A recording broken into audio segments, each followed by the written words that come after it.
চোখটা হলো চাতক পাখি, ফোনের দিকে চাইয়া থাকি একটা পলক দেখার অপেক্ষায়।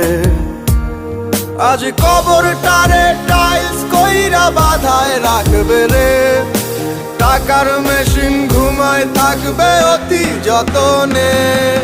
প্রবাস জীবন, প্রবাস জীবন।